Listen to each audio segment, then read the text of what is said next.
Let me tell you about the blade of Veilcore, because apparently nobody in this galaxy bothered to read the fine print before building an entire justice system around a knife. For 1,000 years, give or take a few centuries, nobody was arrogant enough to count precisely. The blade had been the final word in guilt and innocence across 17 star systems. You committed a crime, they dragged you in front of the blade, it touched your chest, and it glowed. Red meant guilty.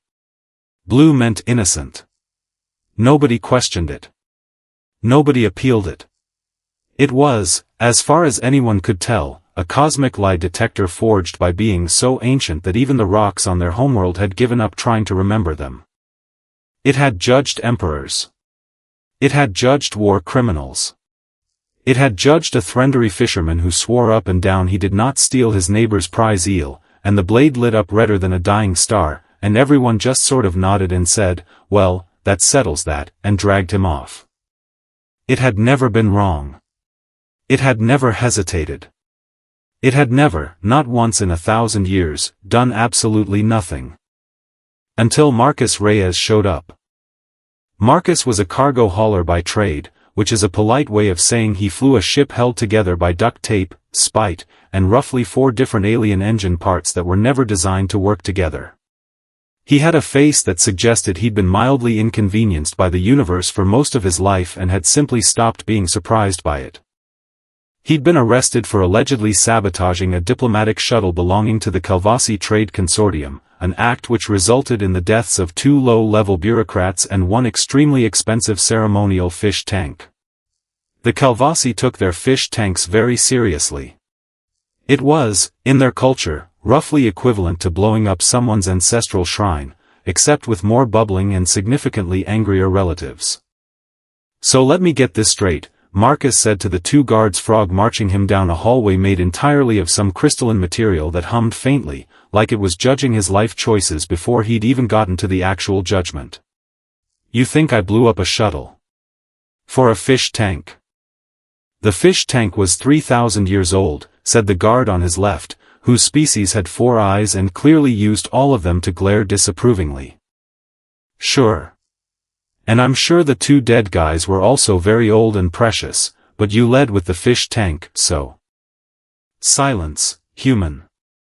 That's not my name, but okay. They didn't laugh. Nobody on this planet laughed. Marcus had noticed that within about 10 minutes of being arrested, and it had become, in his own personal opinion, the most alarming thing about the entire ordeal. Not the accusation. Not the potential death sentence. The fact that an entire civilization seemed to have collectively forgotten how to have a sense of humor about anything.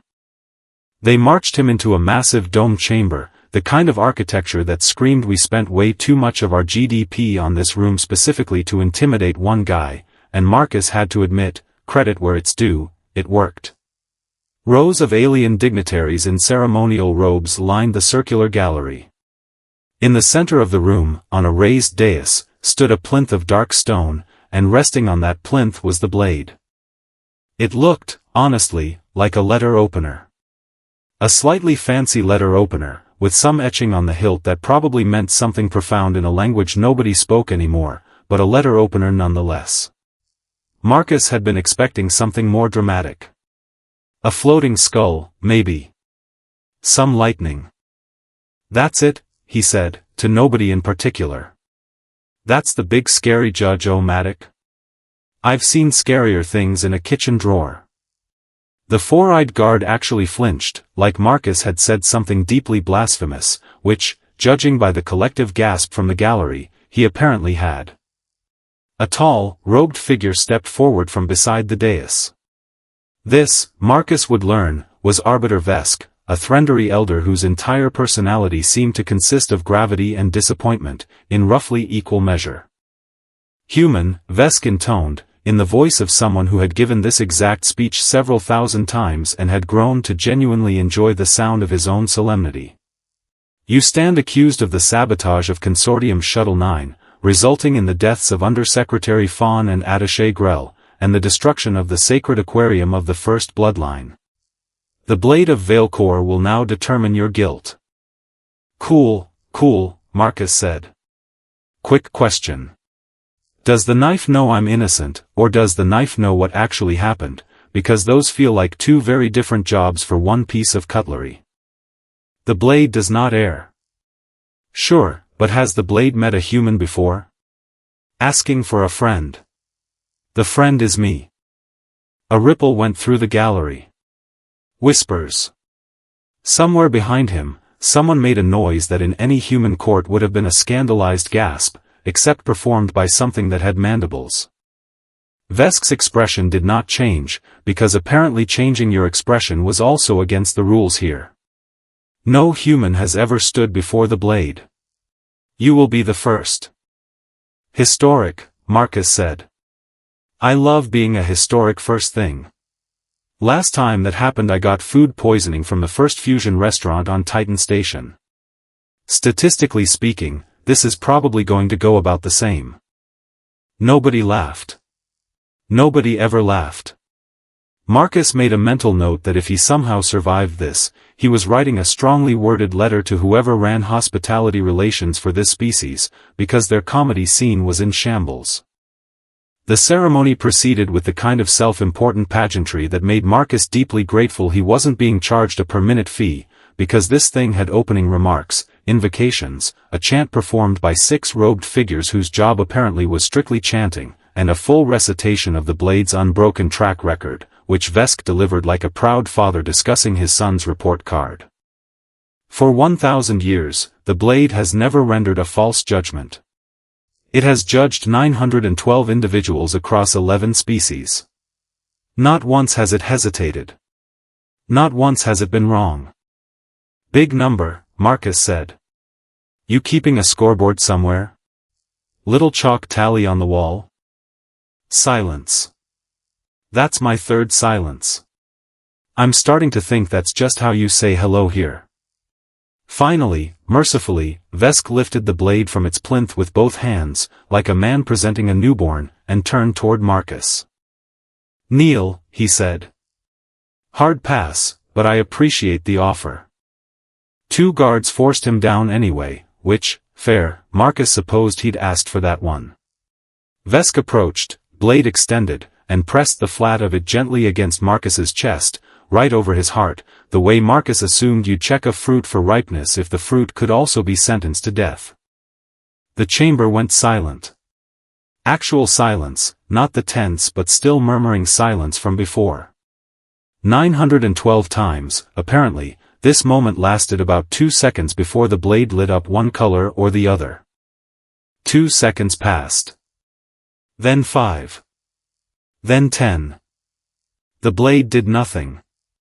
I want you to understand what nothing meant to these people, because to a species that had built an entire millennium of jurisprudence around a magic knife with 100% success rate, nothing was not a neutral outcome. Nothing was an apocalypse wearing the fun little disguise of an anticlimax. Vesk's composed, gravity and disappointment face finally changed, and what it changed into was the expression of a man watching his retirement fund evaporate in real time. That's it? Marcus said, glancing down at the blade still resting against his chest, entirely unlit, entirely unbothered. No verdict? Am I innocent by default? Do I win? Does silence mean I get a participation trophy?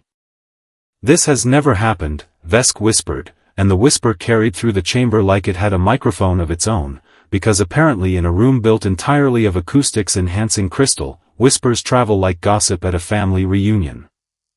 Never? Marcus repeated. In 1,000 years? Buddy, I gotta say, as someone accused of blowing up a fish tank, I'm feeling pretty good about being the first thing to break your unbreakable murder knife. Silence. Vesk snapped, and this time there was real panic under the gravity. For real, I think that words lost all meaning at this point. The gallery had descended into full, unrestrained chaos. Dignitaries were standing, shouting in at least 4 different languages, some of which Marcus's translator implant didn't even attempt to render, just gave up and displayed a small error icon like it, too, was having an existential crisis. A new figure pushed through the crowd toward the dais, a smaller alien with sharp, angular features and the unmistakable posture of someone who had never once in their life been told no and had recently discovered they hated it. This was Dr. Ilven Cass, chief scientific liaison to the consortium, and she had the specific energy of a woman who had built her entire career on things making sense. "This is a malfunction," she declared, loud enough to cut through the noise. "The artifact is 1,000 years old. Artifacts degrade. We should proceed with sentencing based on circumstantial evidence and disregard the blade's failure entirely." "Oh, now it's convenient to ignore the ancient murder knife," Marcus said. "Real consistent values you guys have." "The human sabotaged Shuttle 9, Cass continued, ignoring him with the practiced skill of someone who had clearly ignored plenty of condemned men before. "The evidence is sufficient without ceremonial confirmation." "See, this is the part where I'd like a lawyer," Marcus said. "Do you guys have lawyers? Or is it just knives and vibes?" "The blade has never failed," Vesk said, still staring at the unlit weapon in his hands like it had personally betrayed him at a family dinner. "We cannot simply discard 1,000 years of precedent because it is inconvenient." "Then what do you propose?" Cass snapped. "We let a saboteur walk free because your antique refuses to perform?" "I propose," Vesk said slowly, "that we understand why. Here's the part where things get interesting, and by interesting I mean the kind of interesting that keeps an entire species up at night questioning the foundational premise of their civilization." Vesk retreated with the blade to a private chamber, insisting on what he called communion, which as far as Marcus could tell just meant sitting very quietly and hoping the knife would explain itself telepathically, which, incredibly, is exactly what happened. See, the blade of Veilcore had never actually detected guilt or innocence. That was the story everyone told themselves because it was simpler and made for better ceremonies. What the blade actually detected was certainty. Every species it had ever judged, in 1,000 years, carried a singular, coherent truth in their hearts at the moment of judgment. The fisherman who stole the eel felt guilt, pure and total, undiluted by anything else, and the blade read that guilt like a book with one page. The innocent felt innocence the same way, clean and whole, no static, no noise. Humans, as it turned out, did not work that way. Marcus, at the exact moment the blade touched his chest, was not thinking one single clean thought. He was thinking he didn't sabotage the shuttle, definitely, he was innocent of that, but he was also thinking about the time 3 years ago he might have technically caused a much smaller explosion on a cargo run that he never reported, and also he was thinking he probably deserved some kind of punishment in general just as a person, and also he was wondering if the fish in the fish tank had names, and also, somewhere underneath all of that, he was scared, and guilty about being scared, and irritated at himself for being scared about something he was innocent of, which made him feel guilty in a totally different and completely unrelated way. In short, Marcus's soul, at the moment of judgment, was not a clean single-page document. It was a group chat with 40 unread messages, half of them contradicting each other, and the other half just people arguing about pizza toppings for no reason. The blade had spent 1,000 years reading simple books.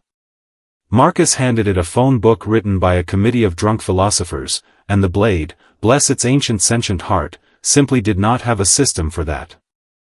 Vesk emerged from the communion chamber looking like a man who had aged several decades in the span of an afternoon, which for a Threndery elder who already looked like disappointment given physical form, was genuinely impressive.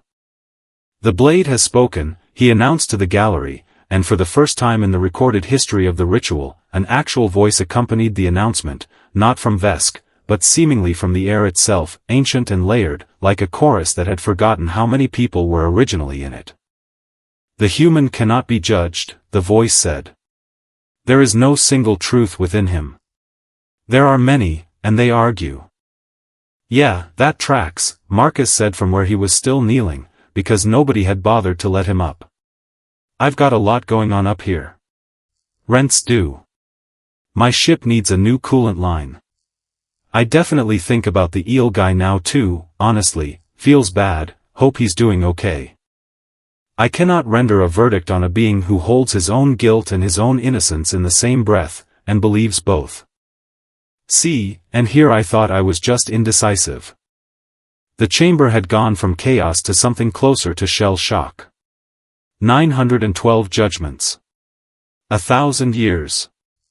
And here was a knife, older than most of their civilization's written histories, essentially throwing up its metaphorical hands and saying, "This one's too complicated for me, I need a minute."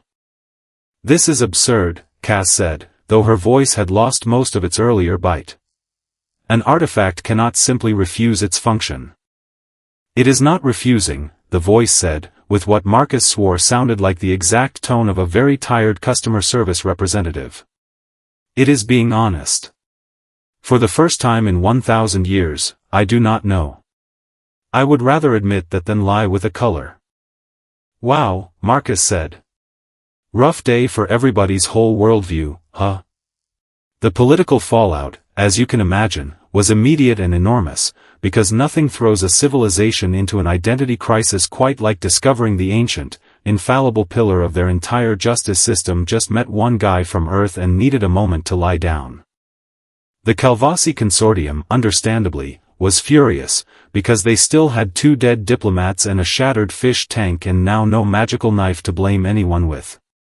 Other delegations, representing species who had never even heard of humans until approximately 2 hours ago, were suddenly very interested in exactly what kind of creature could break a 1,000-year streak just by existing near it.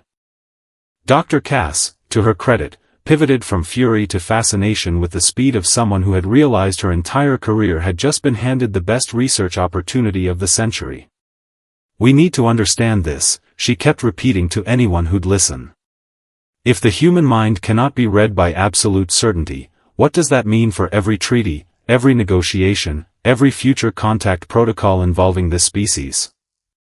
"It means," Marcus offered, since apparently everyone had forgotten he was still there and still technically on trial, "that we're complicated.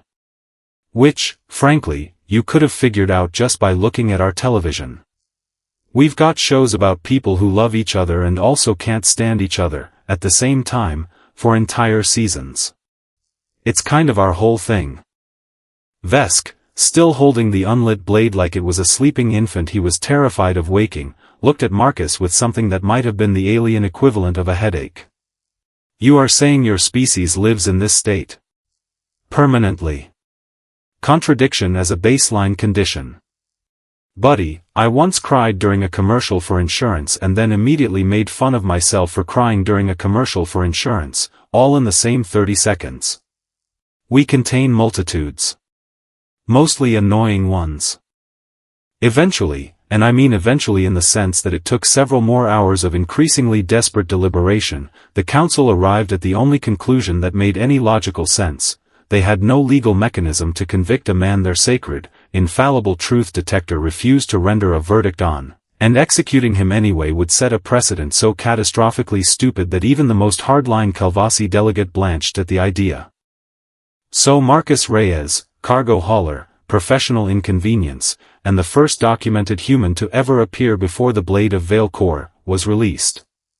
Not exonerated, exactly, because the blade hadn't said innocent. Just released, into a sort of unprecedented legal limbo that the Threndery legal scholars would apparently be arguing about for the next several centuries, possibly with the same enthusiasm they'd previously reserved for arguing about fish tanks.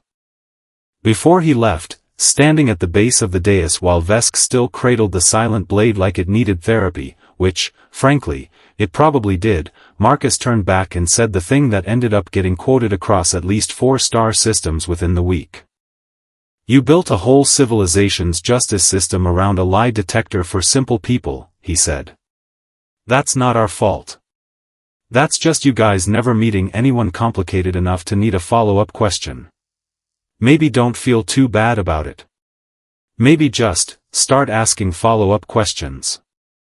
Nobody in the chamber laughed.